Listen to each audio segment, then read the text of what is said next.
Good evening. Tonight, we will witness the first ever World Wrestling Federation draft. Vince McMahon will represent SmackDown. Ric Flair will represent Raw.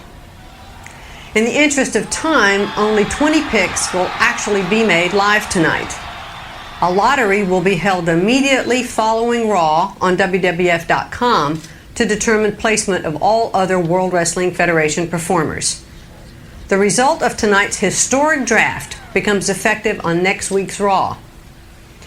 However, because of the triple threat WWF Championship match tonight, neither Triple H, Chris Jericho, nor Stephanie McMahon is eligible to be drafted. And due to a contractual clause, Stone Cold Steve Austin is not eligible to be drafted either. Mr. Austin is therefore declared a free agent, able to sign with either SmackDown or Raw.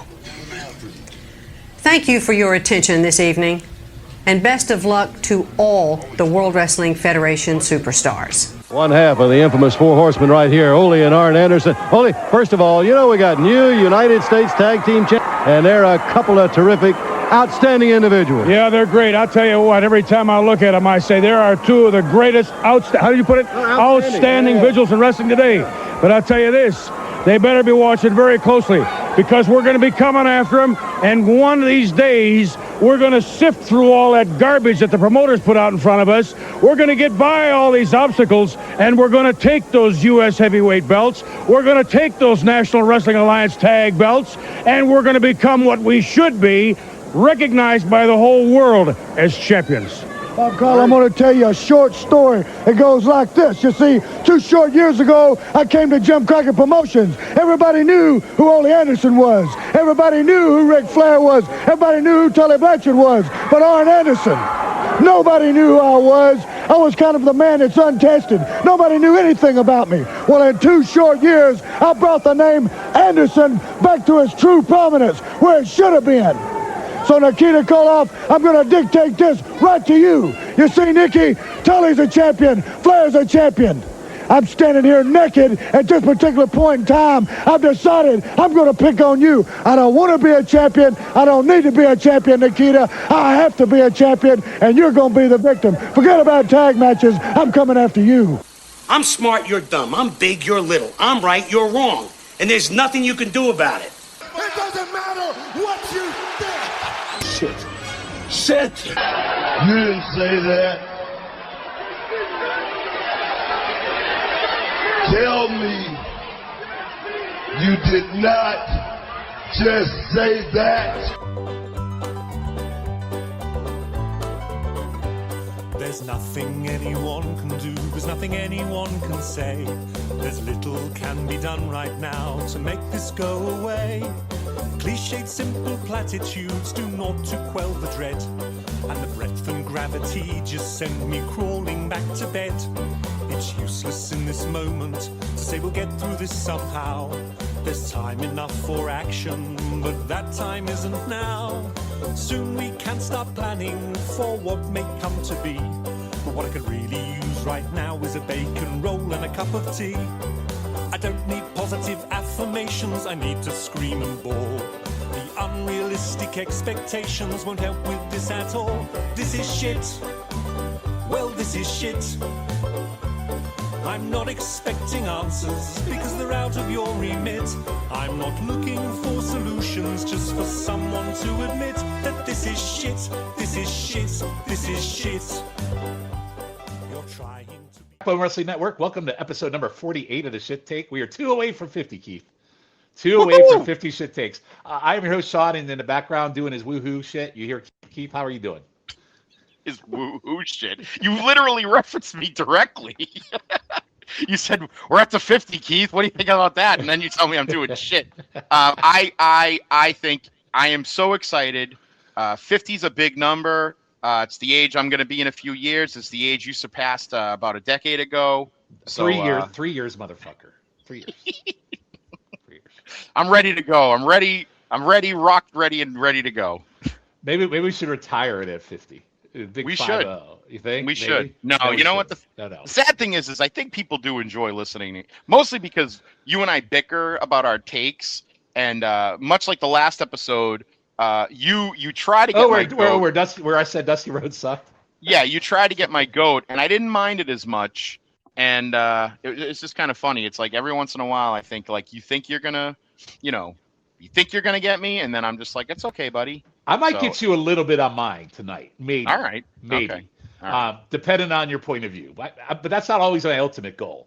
My ultimate goal is always to say something that I believe in. If it's a shit take, it's not. If it is, it is. But I'm going to tell you what I think. It's not just to get Keith mad. That's not my main purpose in life, because that's too easy. I can get you mad just by like saying just some random dumb shit. And you get all bent out of shape. It's too easy. Sure. It's too easy. All right. So Keith is going to go up first tonight with his shit take. So Keith, I will let you go. Okay, so my initial shit take on this has to do with the WWE's brand draft split that started in 2002. I hate the drafts. I mean, everybody hates the drafts, yes, and especially when they renamed it to the Superstar Shakeup and all this. And they never stick to it, which is always no, bad. They don't, which is so funny. They never do. But the initial draft lottery took place in 2002. It was after WrestleMania 18. Where Vince McMahon was co-owning the company with Ric Flair, and Vince was going to be taking over SmackDown. Ric Flair was going to remain on Raw, and it was essentially because now that they're the only brand in town, because WCW was gone, ECW was gone, TNA had yet to start up yet, so there is no real competition, so why not compete against ourselves? When you say at the time that was exciting, though, they just come out of the invasion. And I think this is a good way to like keep it going, kind of in a different way. I was actually excited initially. After the acquisition of WCW, there was all this talk that they were going to do a separate show for WCW, and WCW was going to remain. Probably would have been Thunder. Like I bet you they would have kept open. They would have kept WCW Thunder, and it essentially would have become Nitro on Thursday nights. Is what it would have been. Mm-hmm. And they would have had separate wrestlers, separate management, separate this, separate that. And probably not even have taped them in the same place or whatever. It would have just been a completely separate company altogether that would have been run underneath the same banner. Much like TKO is doing now with WWE and UFC. I think that the original intention for that would have been great. Of course, the problem is that you had such a mishmash of who's was coming from WCW because of all the contracts with AOL Time Warner. You ended up having a similar problem with the invasion, or a similar problem with the draft as you did with the invasion. You just didn't have everybody that you could have had. So WCW as a show wasn't going to exist post-invasion angle, which is fine. But now we get to 2002. Everybody that's here is here. It's both ECW and WCW along with the regular WWF people. You have this big brand extension. You have Flair is going to be running Raw. Vince goes to SmackDown. A phenomenal roster at this point. Yes, like, unbelievable roster. And leading off with a bang, the first number 1 overall draft pick was The Rock. Yeah. And that's fucking huge. The Rock is going to be on SmackDown. He's on the People's Show. It's on the show that he invented, basically. And I think that was a great idea. Little did we know that The Rock was going to kind of be like flaking out almost, because I'm pretty sure I don't remember The Rock really doing much of anything. No, he took off, and he came back. He I guess he went and filmed a movie, and then he came back as a heel. That's when he faced Hogan in 2002. Well, he comes back. Well, he faces Hogan at Mania. Yeah. And then Goldberg. Then he comes back the following year. He wrestles Austin. He wrestles Hogan. Doesn't he wrestle Hogan again? And then he wrestles Austin at Mania, and then he wrestles Goldberg, and then he's gone again. Right. So. Okay, so my whole thing is this. My whole shit take is that the WWE. Oh no, he comes back as a face because he comes back at Vengeance, wins the world title in 2002, and then he loses the title to Lesnar at SummerSlam 2002. So he does come back as face. Yeah, it's 02. Is it 02? Okay, yeah, I couldn't remember when he comes back and loses. Yes. Oh, okay, and that. It's funny. We talked. I kind of gave a spoiler to a future shit take on the last episode. Again, it just feeds into the Rock being the worst transitional champion of all time. Right. By the way, SummerSlam 2002 is very good. When I do that one, I'm going to mention Stan Stasiak and Iron Sheik and who else? Ivan Koloff as well. I'm going to mention those fucking transitional champions. Unbelievable. Stan Stasiak. Yeah, The greatest transitional champion of all time, superstar Billy Graham. Thank you very much. Buddy Rogers. Buddy Rogers. Anyway. Buddy Rogers from no champion to Bruno. Bruno. Yeah. No champion to Bruno. Anyway, but The Rock, so The Rock comes in. So my big shit take is that the WWE has pretty much fumbled the ball with the number 1 draft pick on multiple years. I mean, would you say from the beginning? Would you say from the very start? I would say from the beginning because here's the thing. Ric Flair's number 1 pick for Raw is The Undertaker. The number 2 pick is Kurt Angle for SmackDown. So right there, the 1, 2, and 3, you could have taken either guy because it's so funny because Undertaker ends up on SmackDown for years anyway. But like you could have literally had Undertaker for however long he was around in 02 before.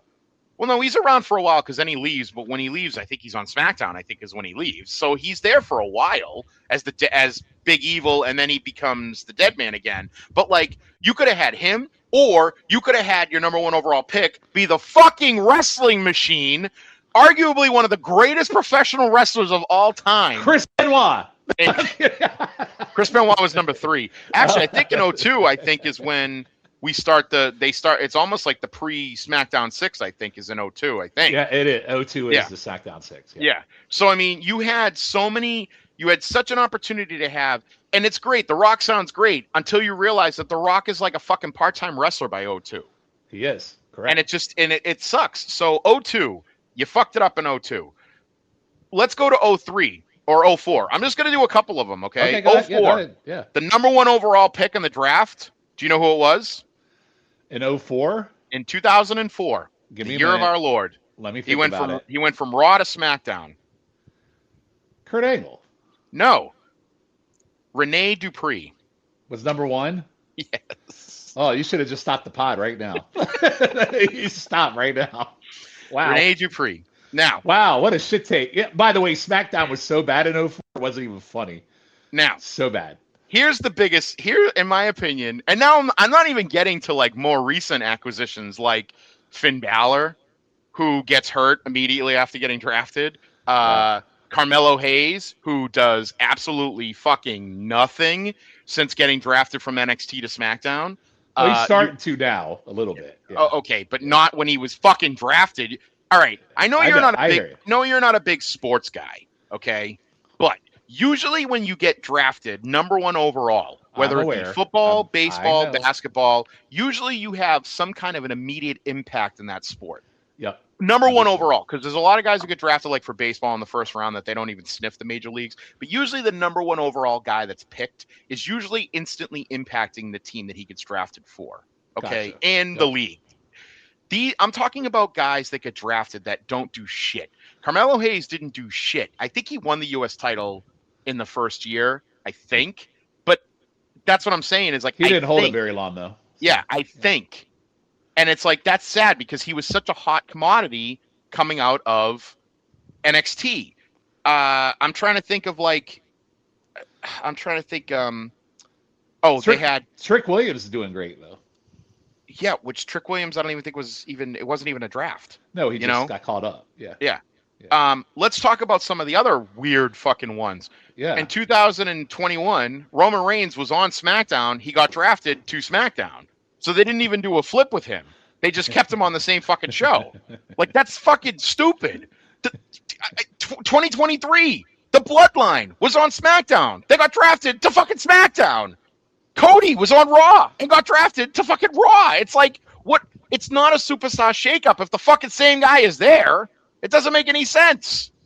Now, here's one of the biggest problems I have is the 05 draft.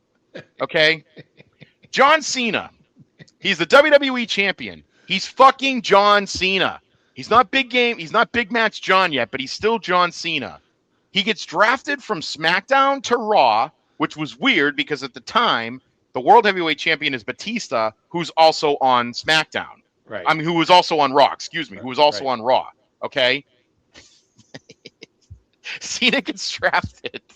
And then later on that night, he gets drafted back to SmackDown. Yes, I remember that. Yeah. Like, what the fuck are we doing here? What are we doing? It's so fucking stupid. It's like, that's what we did, is we literally just did this ridiculous, like, backwards ass type thing. It's fucking so dumb. It's so dumb. I think my biggest listen. You made a lot of good points, and it's absolutely not a shit take, but that's fine. I had such high hopes for the initial draft, and when they started the draft, it was hard because like in that Flair era, Bubba Ray Dudley was a main eventer. Like Bubba Ray Dudley was one of their main guys, which was insane, right? They tried to get him over. They had all these guys that were in tag teams. They split up. They tried to do something with them, and they fucking sucked at it. I had high hopes for it. And then to your point, it just kept going and going. And then the drafts meant nothing because they never stuck to any of them. Right. Like and then they did the Raw SmackDown Super Show where they would all, like, it was just dumb. It's a dumb concept. And by the way, they have not done it. They haven't done it this year. And maybe hopefully they realize. But I also have this thing about them having 2 world champions too. That pisses me off still. Well, that was the interesting thing about. Oh, and I want to make a correction. I'm sorry. It wasn't 2005. It was 2011 that Cena got drafted from SmackDown from Raw, and then got drafted back to Raw. It was it was 11. I apologize. I don't want Grooney coming after me because he'll come after me. But like, you're wrong. Hi. The 2007 draft, the number 1 overall pick, the Great Khali. Okay, I'm just that's what I'm saying. I mean, let's just be honest here. It's a fucking joke, and you're absolutely right. It's a joke, and the thing about the fact that they did this constant, like, well, we're gonna shake them up, but we're still not gonna adhere to that. It was dumb. The original intention, because again, I think when they did the first draft, there was one champion, there was one world champion, and that was the whole intent, was that person was gonna come back and forth. They should still do that, you know.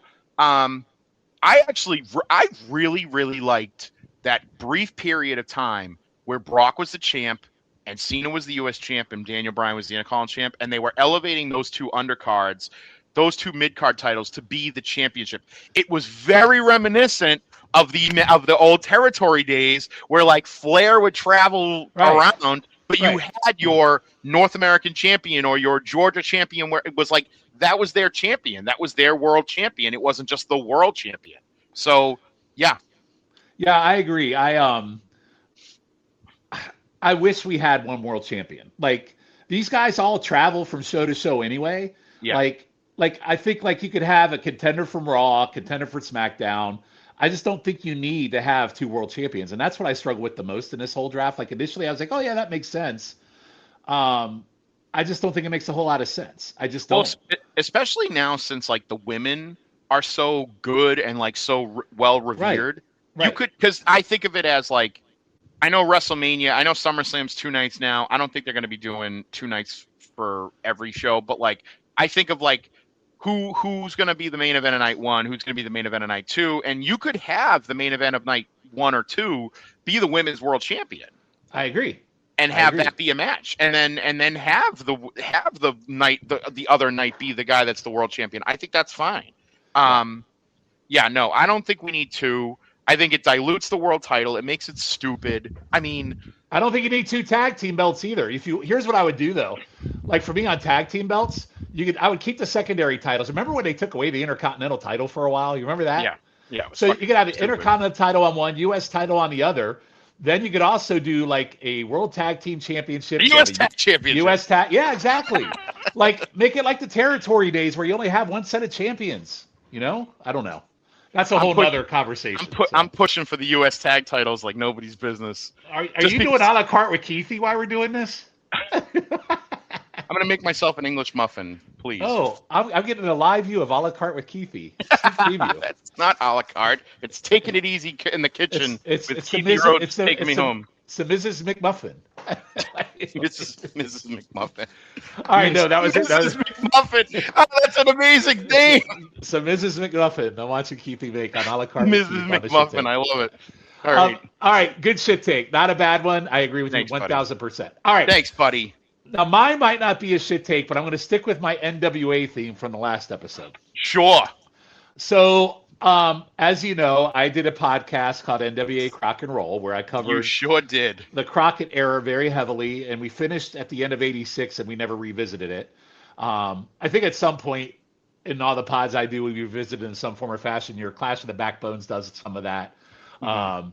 So one thing I discovered when doing that podcast, it's kind of like how I discovered Dangerous Alliance and how much they sucked when we did 7 Months of Danger. I discovered a tag team that I think just gets so not much credit that they should because of the group they were with. The Midnight Express. No. And this is probably going to take you back either.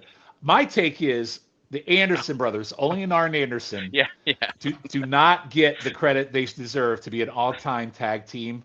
That's right. And they should be in the Hall of Fame. And here's what I'm going to tell you.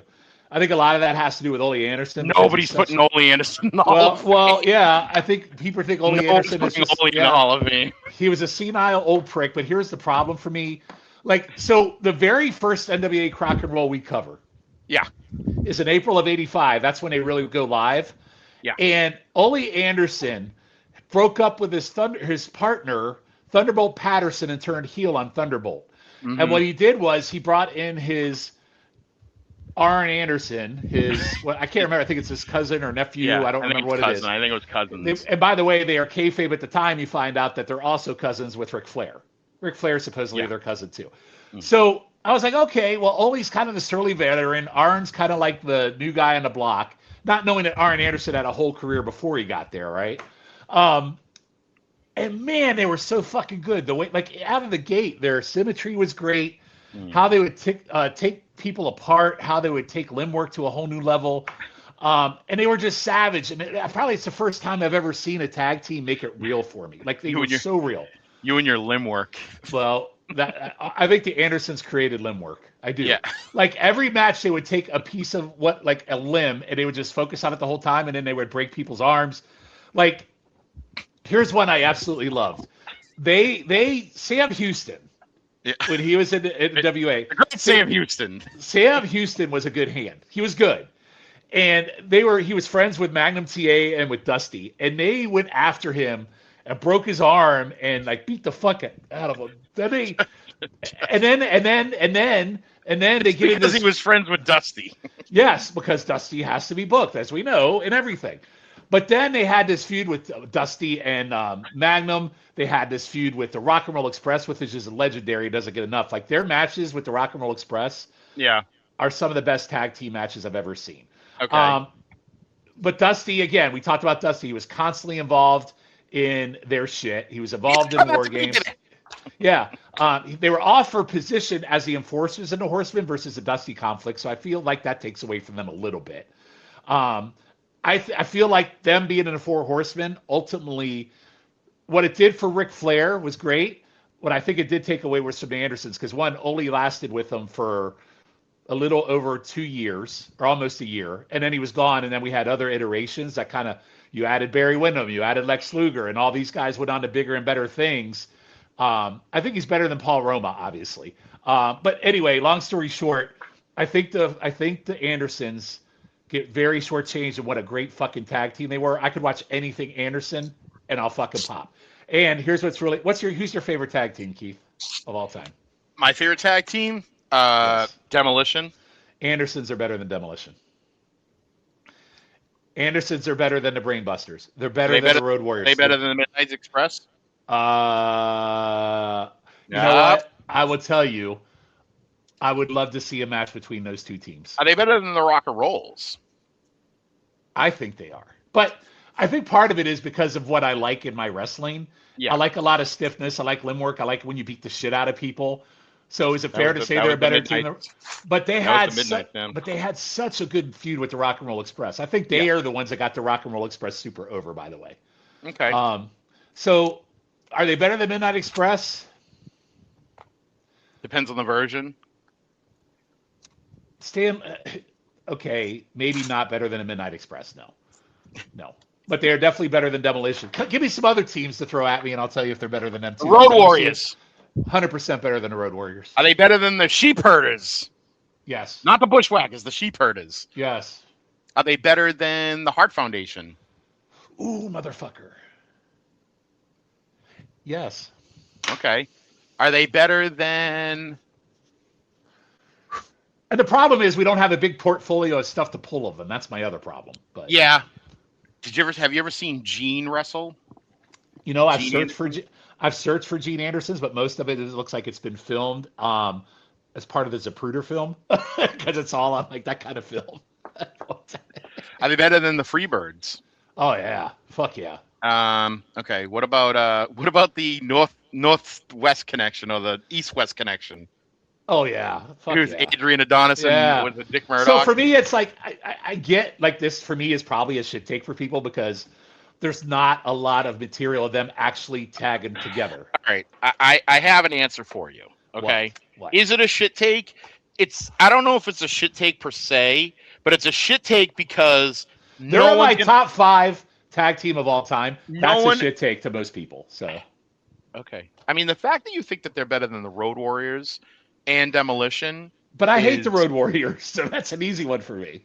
Okay, but that's definitely an interesting. That's interesting. Road Warriors are extremely overrated. We've talked about this. Yeah, I know, but that's an interesting. And by the way, I think Demolition's very overrated too, but that's a whole nother conversation. So I like Demolition. They are not the top tag team of all time. It's not even close. I can think of other 5 or 6 tag teams better. 5 or 6? 5 or 6? Get the fuck out of here. 5 or 6. Easy. Get the fuck out of here. Easy.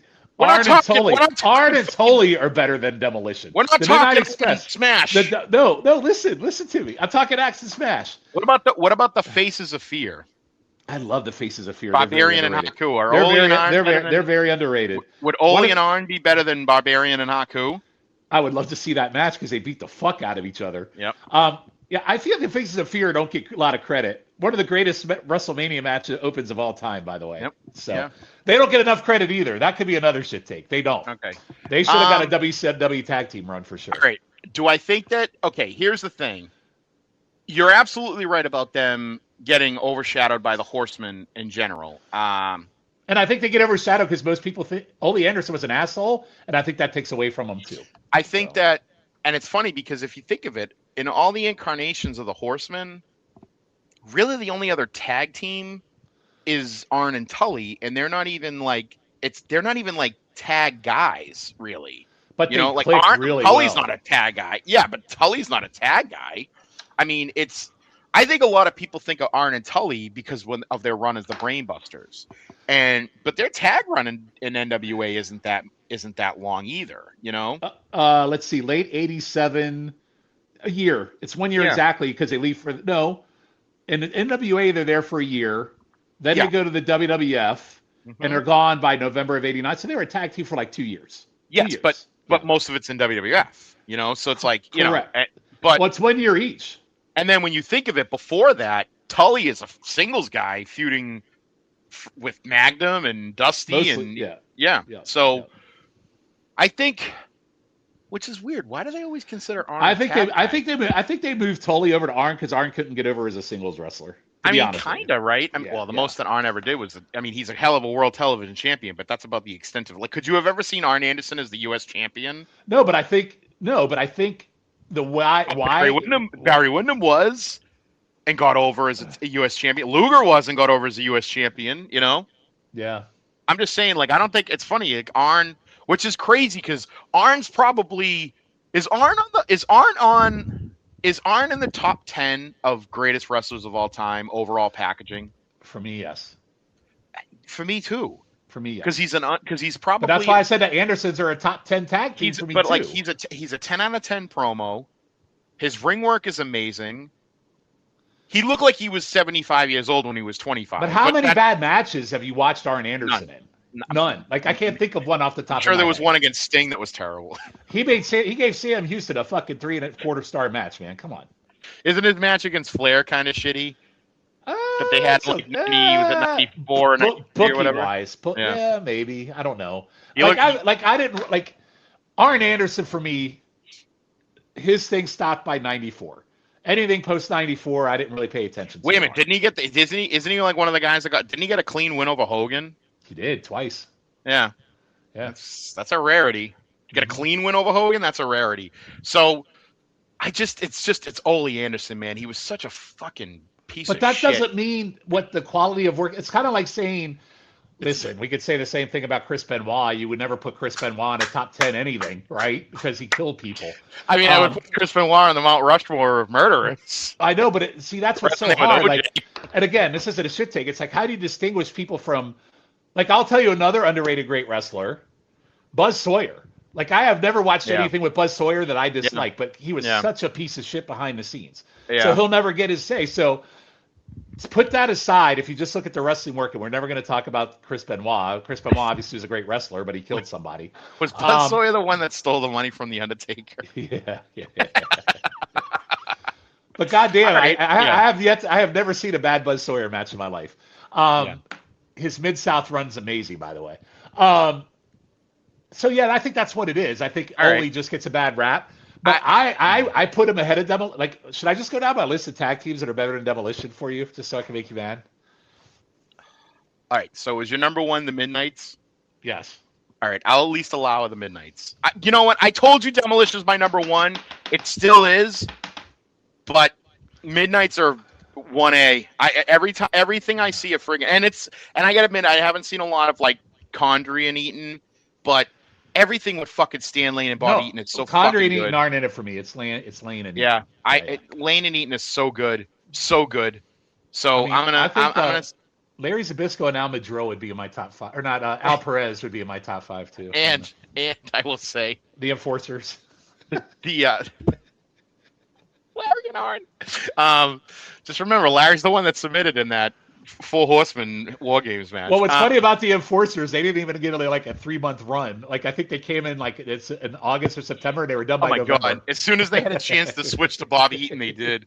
They did. Which is great because you have two of the guys who are the two of the best tag team wrestlers of all time, and their tag team was kind of like, I don't know, maybe lackluster. And then Zbyszko became the jobber of the Dangerous Alliance. It's so funny.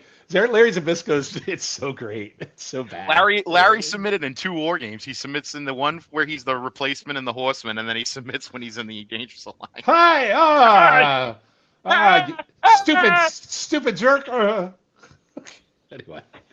All right, so that's my shit take. Most people would say that is. I think the bigger shit take is saying the Andersons are a top 5 team. I think that would probably be the bigger one. But anyway.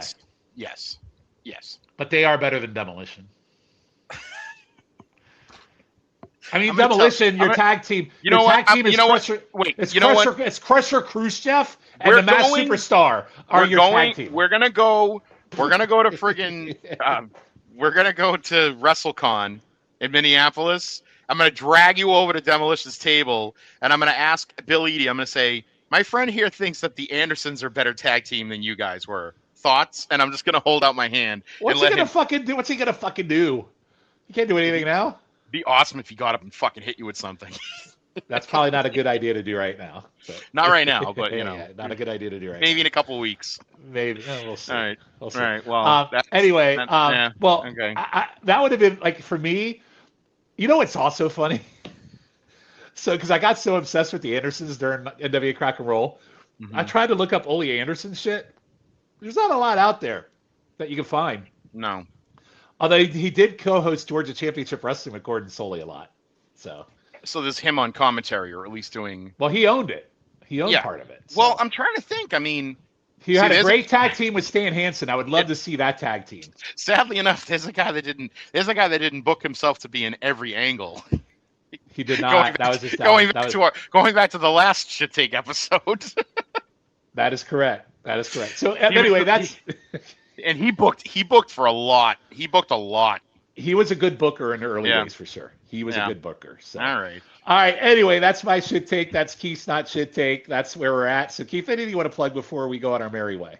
I think everybody can hear us here all over the Backbone Wrestling Network. You and I are all over the place. You can hear Hands of Z. You can hear the shit take. You can hear me on Movie Education with Logan Crosland, Clash of the Champ Bones. Obviously, we have Meltzer Knows Best. We have Arrowverse, Journey Through the Arrowverse with We Watch Comics. And then GFA Live, you can hear me. And then you can see me on YouTube. Can Keithy Take the Heat? Take Me Home, Keithy Rhodes. All those shows. I want to see the Ms. McMuffin. Hey, one thing. I'll be honest. I haven't had a chance to listen to the Spider Nor pod yet. Yeah. Did you like the show? I did. Really? Yeah, I did a lot. I kind of hope they do a season 2. God, I really hope liked not. it. I was so bored. Did you really? Yeah, I was bored up until like the last 2 episodes for the most part. So I did it in 2 parts. The first 4 episodes is a lot of kind of like exposition. So it's a lot of setting up and explaining. But I think that once they hit episode 5, like 5, 6, 7, 8, I felt are just great, like action packed, lots of interesting stuff going on, and I thought Nicolas Cage brought the character exactly where it was like it needed to be for not only the time frame but also just the mannerisms of like how weird he is as being, a spider. So He's like a one-dimensional person because he's that way in everything he does. I'm not a big Nick Cage guy either. I'm not. I actually thought he was good as Ghost Rider. Most people would tell me that's a shit take, but I thought that was good too. Yeah, I thought he was good as Ghost Rider. Do you know what got nominated for 11 Emmy Awards? What? Spider Noir. Well, that's it. Was it the Raspberry Awards? That's where it should go. No, it's a lot of it has to do with, I think, stunts, music. The pit's gonna annihilate everybody in that. So I know, but I think that it's not. I don't think any of them for acting, which is unfortunate, but that's okay. What show are you? So hey, before I go, obviously I have some time to myself right now, right? So yeah, I've been watching a lot of streaming shows and catching up. Yeah. So what are you watching right now? I'm just curious. Okay, so I also have a lot of time where I'm kind of doing a lot of streaming. I binged. I know you're watching. Have you finished Shrinking? I know you're. I did. It's great. You did finish it? It's good. Fantastic. It's okay, great. we'll have to talk about that. Absolutely love that show. I'm watching The Studio. I just started that today. Yep. How about episode I'm watching 2? The Studio. Episode 2. Did you watch Margot Got Money Problems? I did. All right, so you watched that. So I've watched a lot. I want to watch Widow's Bay. I haven't watched that. Widow's Bay is very good. Some people might not like it, and I could understand why. You know what I started watching? I watched like the first season of. It's old, but I watched Penny Dreadful. It's on Paramount. Yeah, it doesn't sound like my thing. No, I don't think so. Yeah, I tried to watch Peaky Blinders, and I couldn't get into that either. Yeah, so like if you're not into like that kind of Victorian. Yeah, I'm not. Yeah, then that's But so I'm watching The Studio, and then I think I'm gonna watch Widow's Bay next, and then I kind of want to get into all of the what's the Yellowstone universe there. Well, I'm so like watching all that, like obviously. like watching like 1880. It was at 1886 and 1904 and all that. I kind of want to watch all that shit, but I'm trying to think what else. There's something on. You know what's funny is I try to stay away from stuff that's on Amazon Prime. Really, there's good shit on Prime. Well, but the reason why is because I hate watching commercials. I don't have commercials on mine. Well, you must pay extra because I don't have like I don't pay extra. I just have the regular Amazon Prime, and I have to watch commercials, so it pisses me off having to watch stuff on there. So another show on there, Goliath on Prime. Oh, Billy Bob Thornton. You like Landman, right? Yeah. You would like that show because he plays a lawyer, and his character is just like Landman. It's so good. I do want to watch. There's another show that's on Apple that just came out. Or that everybody's talking about that. And then there's that Slow Horses. Did you watch that? That's good. Only season 1. Yeah. See, I want to watch that too. So there's a lot of shit that we have to watch, but there's a lot of shit. So it's like trying to figure out what to watch. Like I got really into Harlan Coben stuff. I don't know if you ever heard of him. So I've watched a lot of his stuff.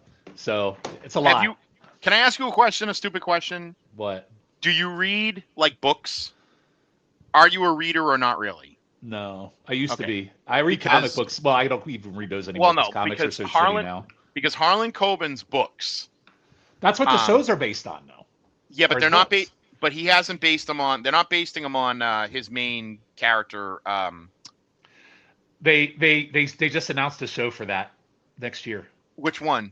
His main character, the series of books. They just announced it. I don't remember what his name is, but they just announced it. Yeah, it's oh god, it sucks because it's like literally like my brother and I loved it.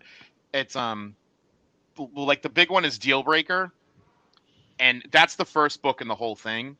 And it's honestly like it's Myron Balliter, that's the character. And honestly, so they just announced a Netflix show for it next year. Okay, good, because his character is so good and those books are so friggin' good.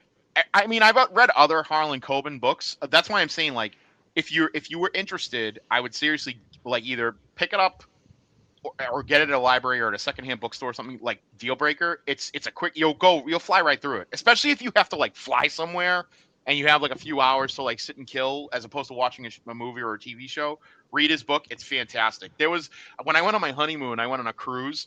I brought 3 Harlan Coben books, figuring I would never read the second one, let alone all 3. I burned through all 3 like midweek.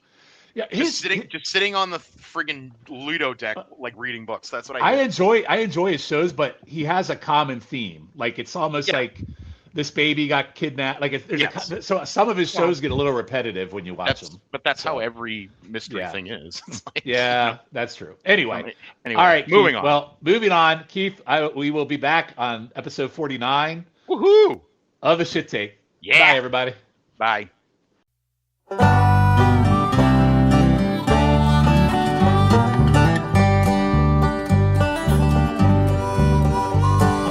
I'm right and you're wrong, that's the name of this here song. This discussion's gone on way too long. I'm right and you're wrong. They say there's 2 sides to every scrum. My side's right and your side's dumb. That's the general rule of thumb. I'm right and you're wrong.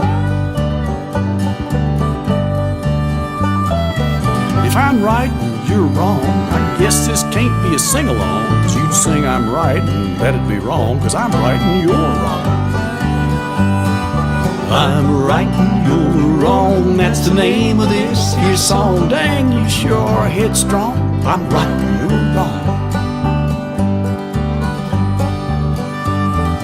We can agree to disagree on things you're just too blind to see.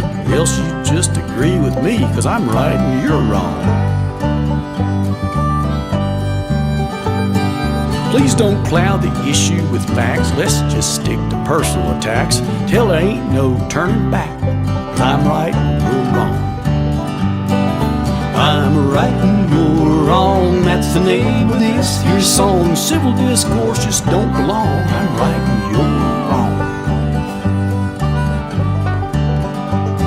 What's that you say? Maybe we should listen. Maybe there's things we've both been missing. Heck, we could wind up hugging and kissing if no one's right or wrong. Now all this talking's gone on way too long. There ain't gonna be no brand new dawn, 'cause you're an idiot and I'm King Kong. I'm right and you're wrong. I'm right and you're wrong, that's the name of this here song. It turns out all along I was right and you were wrong. I'm right and you're wrong, that's the name of this here song. This whole thing's gone on way too long. I'm right and you're wrong. Yeah, the world ain't flat, it's just oblong. I'm right and you're wrong. And you're ugly too.